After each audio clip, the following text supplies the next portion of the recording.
City and in the territory on West, there's just one way to handle the killers and the spoilers, and that's with a U.S. Marshal and the smell of Gunsmoke.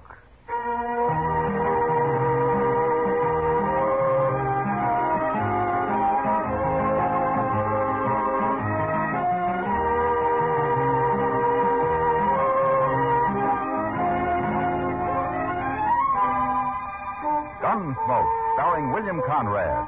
The story of the violence that moved west with young America. The story of a man who moved with it. Matt Dillon, United States Marshal.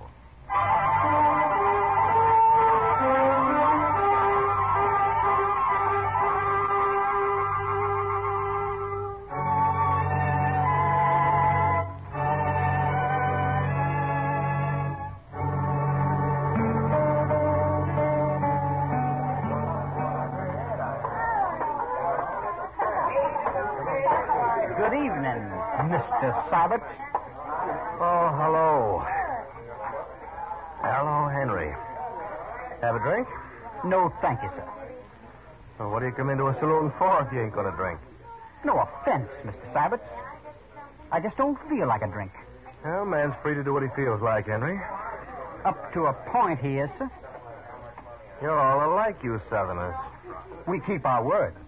To men and to women. Now, is that what you're here for, to see I don't run off? No man's going to shame my sister, sir. Oh, what are you talking about? I'm going to marry her in 2 days. Yes, sir. You are. Now, look, Henry. We postponed the wedding last month because I had to go to Abilene on business. I run a big ranch. It takes a lot of hard work and time. And the ranch comes first. Can you get that through your head? I understand. I just hope for your sake you don't have to go anywhere this time. Polly wasn't proud having to call off the wedding last Well, month. suppose you leave that to me and Polly and keep your puppy nose out of this. I don't care for that remark, Mr. Sabat. Oh, no? Well, then let's see what a young Confederate gentleman does about something he don't care for. Go ahead. You're wearing a gun? You can't bluff me, sir. All right, hold it, you two. Oh. Get this little whippersnap off of my back, Marshal, before I shoot him. That's enough, Sybert. I don't want any fighting here. Especially between prospective brothers-in-law. You two ought to be ashamed of yourselves. Now, Henry, you go on. Get out of here, huh? Go drink someplace else tonight. I'm not drinking, Marshal. You're still ahead. Get out anyway, huh? All right, sir. But don't you forget what I said, Mr. Sabat. Oh, those hot-headed Virginians. I don't know if I ought to marry into a family like that or not. Well, marrying's your problem, Sybert. Just don't kill any of them, that's all. Have a drink, Marshal. I got one at the table over there, thanks. Well, later, maybe. Maybe.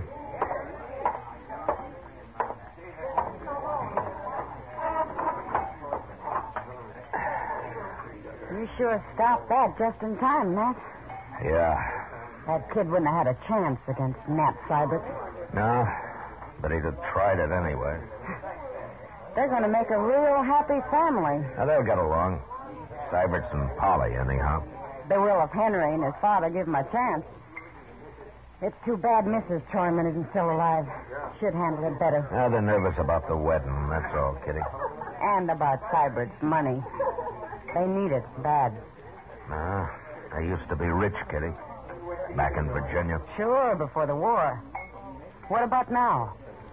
Why do you think they're so happy to be able to marry Polly off to a big rancher like Sybert?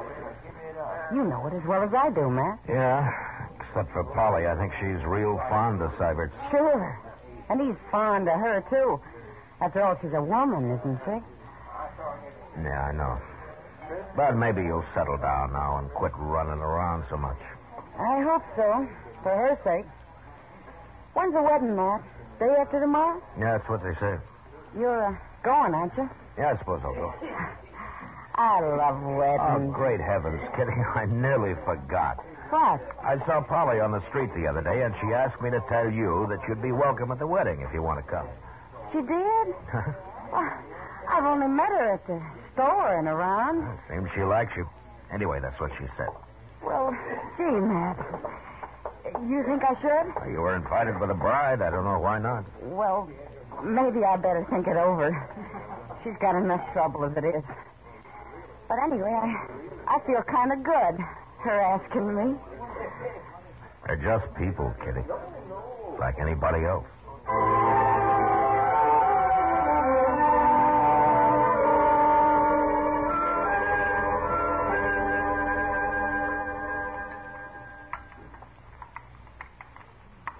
Oh, if there's anything I hate, it's a liar, Matt. What's the trouble now, Doc? These eggs. The cook swore they were fresh, and I know darn well they've been put down in water glass. Why don't you raise some chickens, Doc? I would. But it just create a whole new class of thieves. Chicken thieves. You're in for a bad day, Doc. You started feeling this way. I'd sooner trust Crazy Beulah over there than most people I know around here. Crazy Beulah? Oh, yeah. I haven't seen her in a long time. You know, it's a funny thing about her, Matt. She's still sort of pretty. After you look in her eyes, she is. You know, Doc, I can't help feeling sorry for her. I know, but there's nothing anyone can do to help her. No, I guess not. She came to see me a couple of weeks ago. Had the ague. No? And she paid my fee, too. And if Crazy Beulah can pay up, you'd think the more prosperous citizens around here could, too. Oh, I sometimes wonder about these people, man. Really, I do. Maybe you charge too much, Doc. If I charged nothing, they'd still cheat me somehow. Good morning, Mr. Dillon. Chester. Hi, How are you? Chester. Hey, looky here at this. Read it. No? If Nat Syberts marries that Tryman girl, there'll be a killing. I'm warning the law to stop it before it's too late. No, there's no signature. Where'd you get this, Chester? It was under the office door when I opened up this morning. What do you make of it? Let me see it, Matt. Here, Doc. Oh, it's printed. Thought I might recognize the writing. Well, that's why he printed it, I guess. I see. I wouldn't want to be in Nat Sybert's boots. Young Henry is going to shoot him if he doesn't marry Polly, and here somebody is going to shoot him if he does. Well, all in all, it'll make for a lively tomorrow. Chester, I think we better talk to Syberts about this. Yes, sir. He's staying at the Dodge House till after the wedding. Yeah, I know.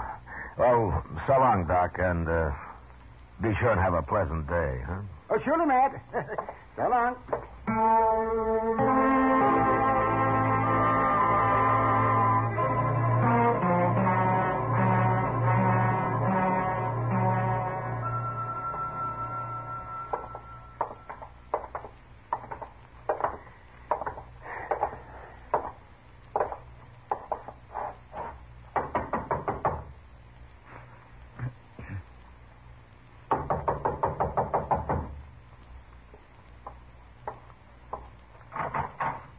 Well, Marshal, Chester. Oh, Mr. Syberts. I'd like to talk to you, Syberts. Why, sure, Marshal. Come in. Thank you. Chester found this note at the jail this morning, Syberts. What in the... Who wrote this? And I thought maybe you could tell me. No, I've got no idea, Marshal. Oh, can you think of anybody who doesn't want you to get married, Syberts? He was there last night, Marshal. Sure don't look like it. Yeah, I know, but I was thinking of somebody else, some enemy of yours who maybe wants to cause trouble. No. I've got enemies, sure. What man hasn't? But they don't have nothing to do with me and Polly. What do they care if I get married? Well, say, maybe it's just a joke somebody's playing on you. Mighty poor joke under the circumstances. Yeah, I suppose it would be. Old man told me to stay away from women a long time ago. I should have listened to him. It's a little late now, isn't it, Syberts? Yeah. If you got any ideas, let me know, huh? Anyway, we'll be at the wedding.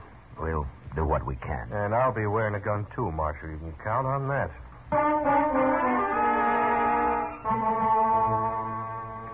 Nat Syberts was a little wild, maybe, and he had a reputation with the women, but at the same time, he'd worked hard, and everybody felt that once he settled down, he'd probably be as steady as the next man. In any case, I didn't like the idea of a groom having to wear a six-gun at his wedding, and even less the fact that a shooting might take place in the church. So I went out to see the Troymans. Polly came to the door and ushered me into the front room where her father and Henry were sitting. Can we fetch you something, Marshal? Glass of bourbon? No, thank you, Mr. Troyman. It wouldn't be very good bourbon, I'm afraid. Prices up, money's down. Things haven't been easy lately. Not for this family, anyway. Please, Father. Polly, I hate to bother you this way, but, well, it's important. Nothing's happened to Matt. If he's run off, I'll... Quiet, Henry. Now let the marshal speak. No, he's all right, Polly. I just want to know if you can think of anybody who'd try to put a stop to the wedding tomorrow. Try to stop it. That's right, Henry. But, Marshal, I don't understand. Well, somebody's threatened to, Polly. I don't know who it could be, and neither does Ned Syberts. I talked to him about it, too. This is mighty strange, huh? It sure is. Is this true, Marshal? And it looks that way, Polly. But who'd not want us to get married? Polly, when you took up with Ned Syberts, was there anyone else who might have been jealous about it? Uncommonly jealous, I mean. Enough to start trouble tomorrow? No, Marshal, there wasn't. Say, what about Red Withers? Oh, Red Withers and I broke off 2 months before that, Henry. Besides, he's gone to Los Animas. And there wasn't anyone else? No. Not unless she was sneaking out at night, like. Father, another word like that out of you and Little baby, Dad. Marshal, have you thought that maybe Nat Syberts himself might have started this? He didn't. How do you know he didn't? He ran out once before. Henry, He's not that kind of a man, Henry, that's why. Now, let's not get all upset about this. Polly, I promise you that Chester and I'll be there tomorrow, and we'll see that nothing goes wrong. Thank you, Marshal. I'll be there, too. Don't forget that. Sure, Henry. But don't come wearing a gun. Why not? Because I'll take it off you if you do. You're too ready to use it. Is there anything I can do, Marshal? Well, I'll let you know if there is, Mr. Troyman. I'm sorry I had to trouble you with this, Polly. I understand, Marshal, and I thank you kindly. I'll see you to the door. Thanks.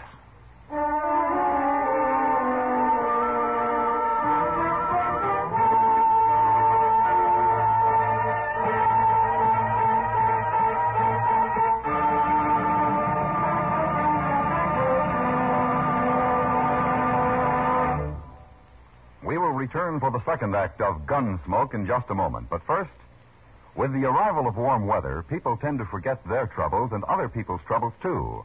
We go off for the pleasures of the beach, the forests, and the countryside. By all means, let's get the most that life has to give. But let's keep the need of the Red Cross, the continuing need for blood, somewhere in our minds. At least once this summer, give a pint through your local chapter. Don't forget, disaster waits on no season. Give blood during the summer, too. Now the second act of Gunsmoke.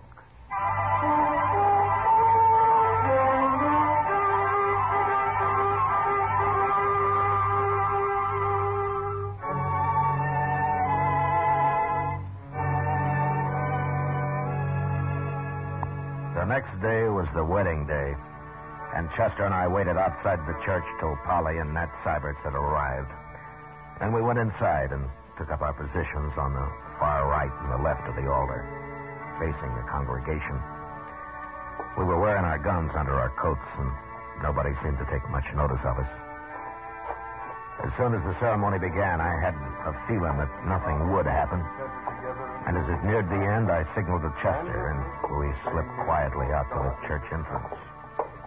Their two had given and pledged their troth either to other, and have declared the same by giving and receiving gold and silver.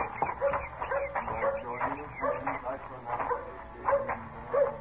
Oh, I could see in there was a lot of real friendly faces, Mr. Dillon. Yeah. And there's nobody outside here. That's Mr. Sybert's buggy right there, isn't it? Mm-hmm. He's driving Polly out to the ranch right after the ceremony, Chester. She didn't want a celebration of any kind. Well, it looks like there won't be any trouble after all. I sure hope not. On their wedding day and all. That's over. They'll be coming out now. Yes, sir. We'll stay close to them till they drive off. It could happen right out here, you know. Yes, sir. I'll watch whichever way you're not watching. How would you know which way I'm watching unless you spend your time watching me, Chester? What? Oh. Well, now, I didn't exactly mean that. Oh, looky, here they come. Oh, my, don't they look proud?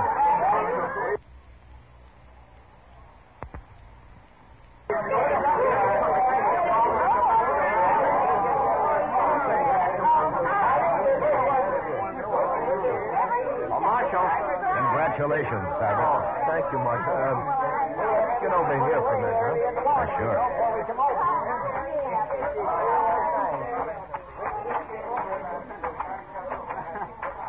Well, I guess that warning wasn't much to worry about after all. It looks that way. You got nothing but friends here, as far as I Well, can that see. sure unsettles a man, though, a note like that. I think you can forget about it now, Cybert. I'll forget it when I find out who wrote it, Marshal. Look, that's what I wanted to ask you. What? If you learn anything about it, let me know. You promise me that? What would you do if I did find out? I'd kill him. That's what I thought. Look, Cybert, you're married now, and you got more than yourself to think about. I'm a peace officer. I'm paid for it. It's my job. And if I find out who wrote that note, I'll run him out of the country. And I'll try to keep you from finding out who it was. I'm not a boy, Marshal. I'm not sure I appreciate your trying to protect me. Well, what about Polly? Polly? Yeah. Yeah. Think I see what you mean, Marshal. You're just not used to being married, Cybert. No. Well, go on. Start getting used to it. Polly's looking for you over there. Thank you, Marshal. Sure.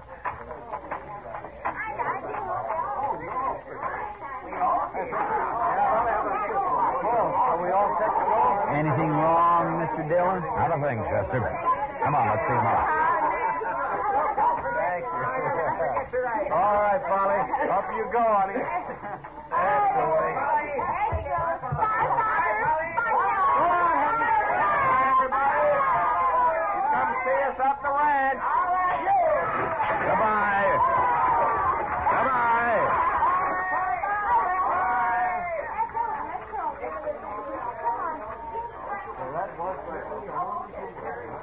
Oh, my goodness, Mr. Dillon. What, Chester? Oh, I'm just like an old woman at a wedding. You know, they ought to have more weddings here. Well, if you like him that much, Chester, why don't you do something about it? Well, what could I do?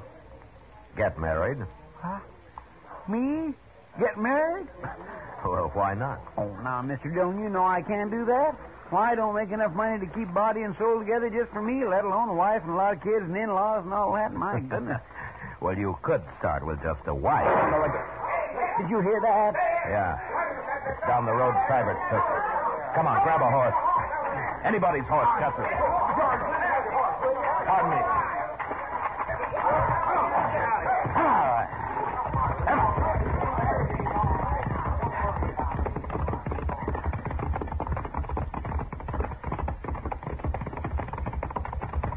There's the buggy. Just past the bridge. I don't see nobody else. Ease up, Chester, so we don't scare the horse.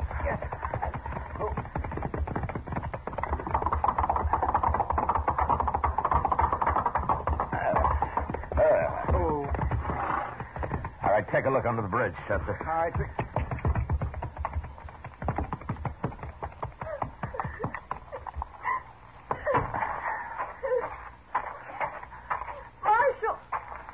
Marshal, they shot him. Is he dead, Polly?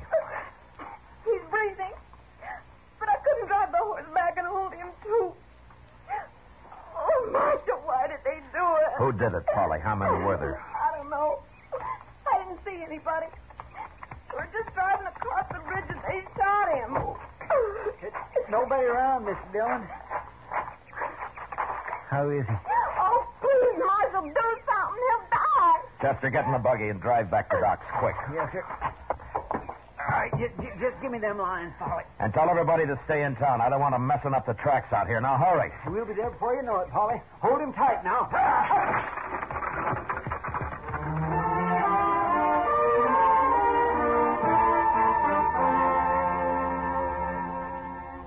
As soon as the buggy had gone and the dust had settled, I looked around.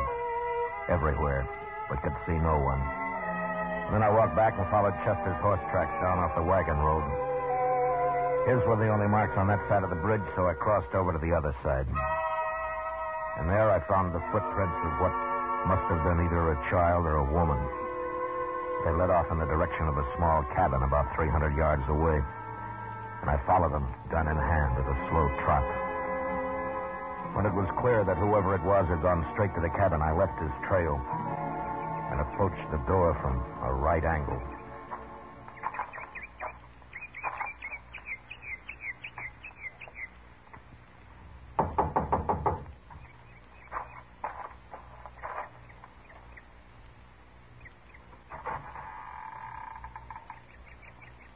Why, there's nobody here. Hold it. Oh, you, Marshal. Beulah, come on outside, Beulah, quick.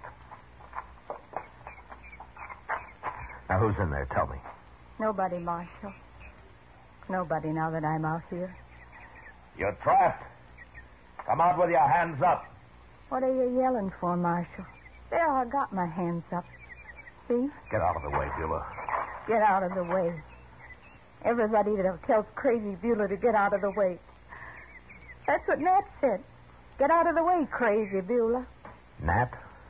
But they won't say it no more. I fixed him. Beulah, what are you talking about? He wouldn't even look at me on the street after. Then he up and married that Troyman girl. You mean you shot him? I warned you, Marshal. I told you to stop it. I told you what would happen. I told you. Why did you stop it?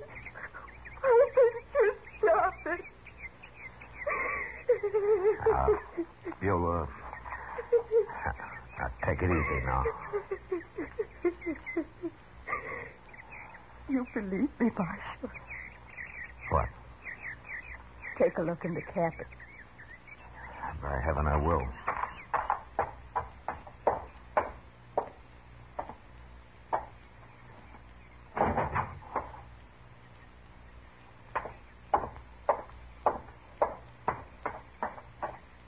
What's this all about, Beulah? There's nobody in there. Smell my rifle. Oh, where is it? Right there by the door.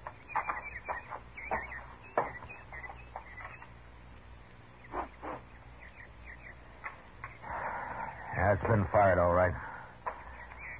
Did you really shoot Nat Syberts, Beulah? I want the truth now. Said I would, didn't I? I hate him. But why? Why did you do it? Tell me. No. I won't tell you. I don't have to.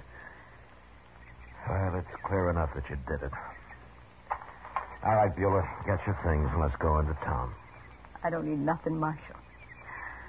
I got all dressed up and everything. See? See? Yeah. Yeah, you look fine. I feel better now, Marshal. Now that it's all over. He's dead. I feel a lot better.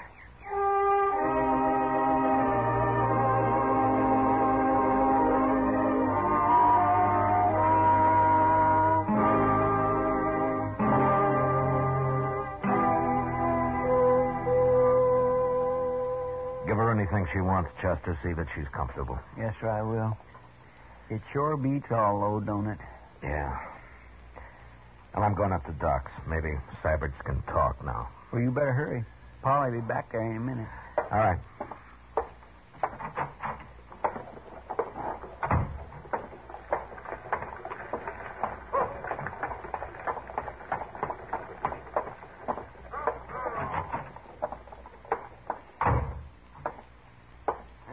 Hello, Mac. How is he, Doc? I can't tell yet, but don't wear him out. Sure that whoever it was had gone straight to the cabin. I left his trail and approached the door from a right angle. I guess we should have stayed with you a little longer, huh? I don't even know where it came from, Marshal. He was under the bridge there, I guess. Got me right in the back. It wasn't a he, Syberts. It was a she.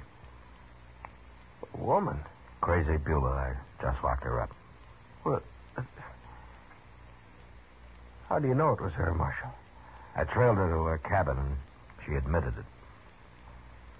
She say why she did it? She said you wouldn't look at her on the street. told her to get out of the way or something. Doesn't matter much. Unless you want to tell me. Well, just that I got drunk one night, Marshal, and she kind of chased after me ever since, and I tried to keep out of her way. I see. Well, what are you going to tell Polly? If I live. If you live. I don't know, Marshal. Might even tell her the truth.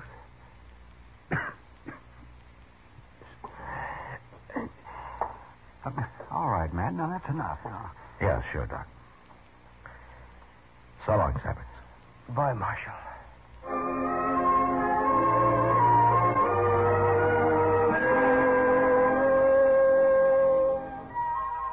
2 days later, Doc announced that Nat Cybers would live.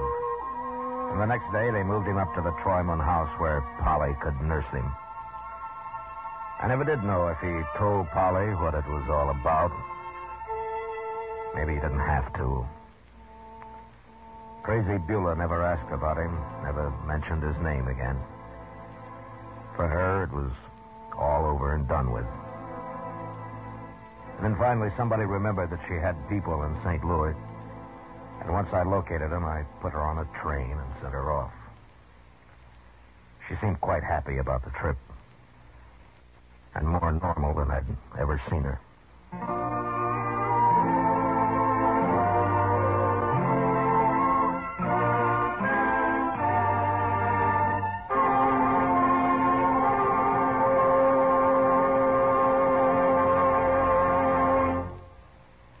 Gunsmoke, under the direction of Norman McDonald, stars William Conrad as Matt Dillon, U.S. Marshal. Tonight's story was specially written for Gunsmoke by John Meston, with music composed and conducted by Rex Corey. Featured in the cast were Lawrence Dobkin, Sam Edwards, Joyce McCluskey, Joe Cranston, Elaine Williams, and Pat McGeehan. Parley Bear is Chester, Georgia Ellis is Kitty, and Howard McNear is Doc. Gunsmoke has been selected by the Armed Forces Radio Service to be heard by our troops overseas. Join us again next week as Matt Dillon, U.S. Marshal, fights to bring law and order out of the wild violence of the West in Gunsmoke.